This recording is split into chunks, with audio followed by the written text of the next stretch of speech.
Since I was a baby, my parents always told me, don't look out the window at night. I always asked them why, but they would just shrug it off with a creepy smile. As I grew older, I stopped questioning it, but I just never could have guessed the horrifying secrets my parents were hiding. Everyone in my town also followed this weird tradition, so I thought it was normal. That was until I went to college and noticed that none of the other kids were like this. So during Christmas, when I went to my parents' house, I remember them telling me not to look out the window. I gave them a smile and a small chuckle before telling them I wouldn't. However, curiosity struck me the moment they left the room. As I lay in the dark, I came to a decision. I was going to look out of the window.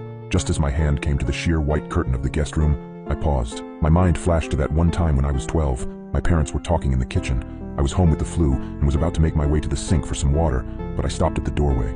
I hid behind the wall, peeking my head out from the doorway just an inch. My mother was crying and my father was holding her and rocking. That poor little girl. I feel horrible for her family, whispered my mother.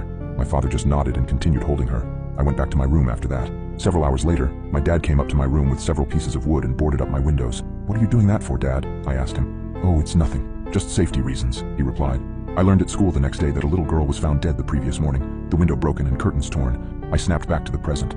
My hand drew back from the curtain. I shook my head, cursing myself for being so weird. What was the worst that could happen?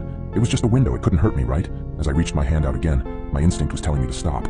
My gut twisted as I reached nearer and nearer. Just as I touched the curtain, a painful howl came from the forest surrounding the house. I flinched back, deciding to just lay down and try to get some sleep. I forgot how hard it was to get sleep in my hometown. Every night, coyotes howled for hours everywhere in town, or at least I thought they were just coyotes. The next night, I woke up in a cold sweat. I glanced over at the alarm clock next to my bed. It was midnight. I groaned and sat up in bed. A low growling sound from outside of my bedroom window. I thought back to last night and decided that I had made up my mind about looking out. I thrusted my arm towards the curtain and pulled back hard, almost ripping it away from the rod. I flattened myself against the wall next to the bed for a moment before I put one eye in front of the window. I immediately regretted my decision as I heard claws clacking up the house. I flung myself out of bed, tumbling on the floor. I stood up and got back up on the bed. I stuck my face closer to the window as the clacking got closer and closer. It suddenly stopped for a second before the most terrifying creature popped up from outside, emitting a horrible shriek as it did so. I can never forget its face, the way the hollow eyes oozed some kind of black substance, like tar, and the way its lips were pulled back into a gruesome grin, the teeth blood-stained and razor-sharp.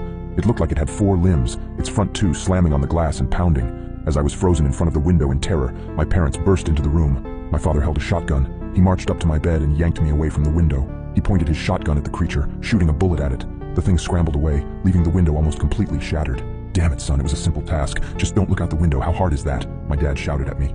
I wasn't processing his words. I was sitting on the floor, arms and legs splayed everywhere in utter shock. What the hell had I just seen? My mother ran to the bedroom door. She had tears in her eyes. "Is everyone all right?" she asked. "Yeah, we're fine. We still gotta get that creepy effing monster, though. Nathan, get up. We got some work to do," my dad said. I got up as soon as I could.